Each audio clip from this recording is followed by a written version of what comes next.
You're faced every day with priorities that involve multiple other people and projects. Where do you find your well-being on your list of to-dos? Just hoping it's going to magically happen at some point in your day is not working. Here's what can help.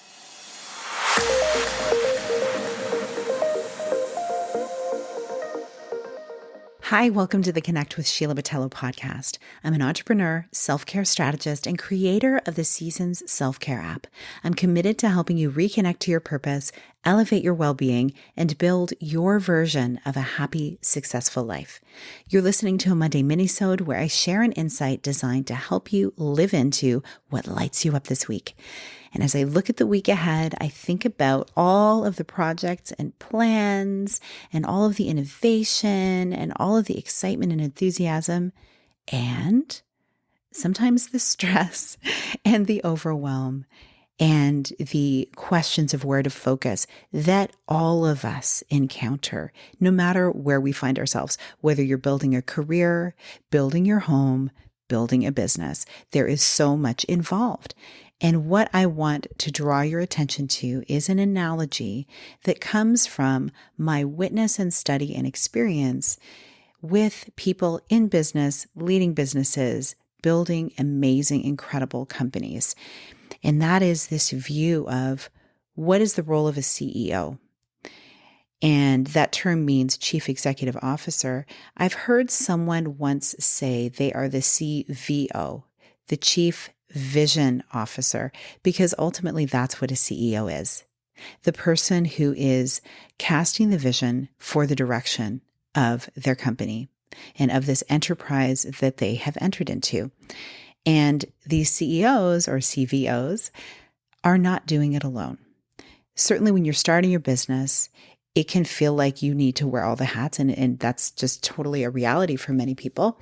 And many other businesses start by getting venture capital or getting loans or grants or things to start a business to help support them in their vision because they realize they need to have the space to be able to cultivate those ideas, to cast the vision, and then to have it implemented.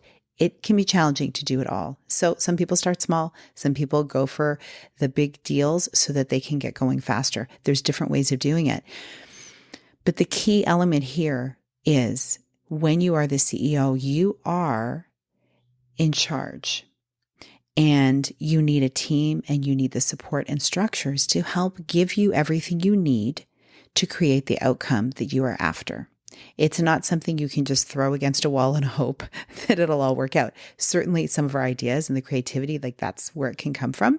However, in order to really get traction, we need to have a clear picture of where we're going and at least first stages to move towards. And how do we do that with clear-minded focus? We do it by taking care of ourselves. And as I've mentioned, I'm a self-care strategist, and I really believe that anything successful that we build in our life, and again, your version of success is very important here.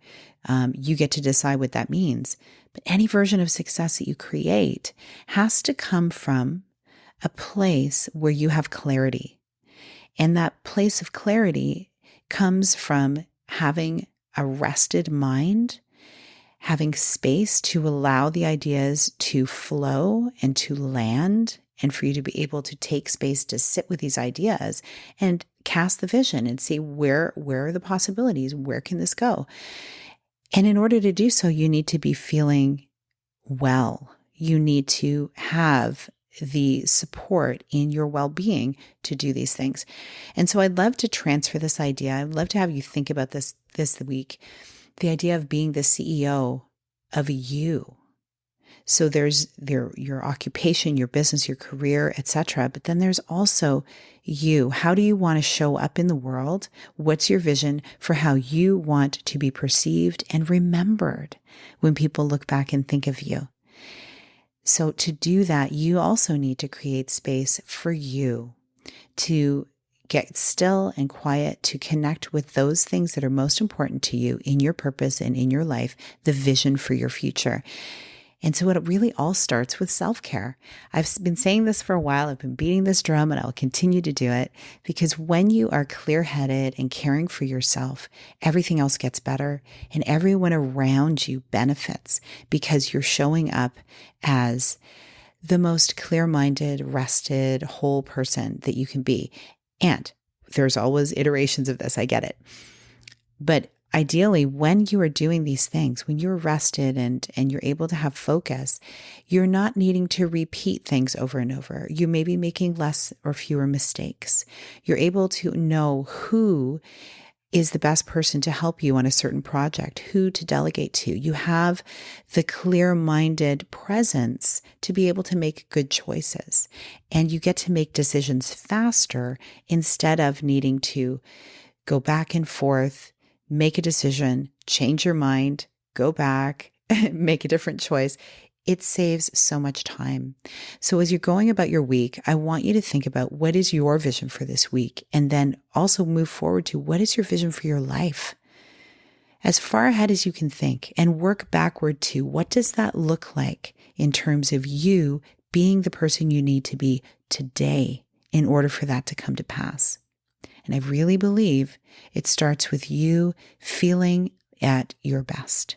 The way we can do that is by taking good care of ourselves.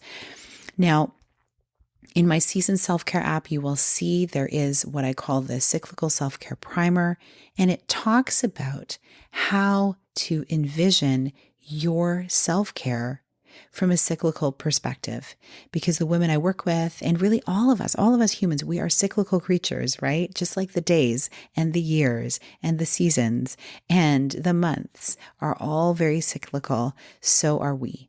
And so I invite you to go check that out. You'll see it at the link in the show notes. It's a little program that I put together that's free on my season self-care app that you can download in the Google Play or the Apple App Store to really get you focused on what are those highest value ways you can take care of you to really start being the CEO of yourself. I hope you enjoy that. I hope you find it helpful. And there's other ways that you can work with me that you'll see in there as well. And I have other things linked in the show notes. But ultimately, this is all, the purpose of this is for you to live your life in a way that feels so meaningful to you and where you don't find yourself spinning your wheels quite so much. Those times will come in our life, but at least if you have a beautiful foundation to build from, anything is possible. And this is also something we focus on in the Seasons Collective. You're going to be hearing more about it. It is a space for you to step into the next phase of your life or business evolution in a community that places a high value on personal growth, connection, and making a positive impact in the world without burning out. You can learn all about that at the link in the show notes as well. I appreciate you. Thank you for listening. If you got something valuable from this episode, share it with a friend, tag me on the socials. I love shouting you out, and rate and review in the podcast store because that is how the message gets out. So I look forward to seeing you on another episode. I have more information coming out from a live that I did the other day about the Seasons app. You'll see it on Wednesday, on the 30th of June. I hope you have a beautiful, beautiful rest of your week. Big blessings.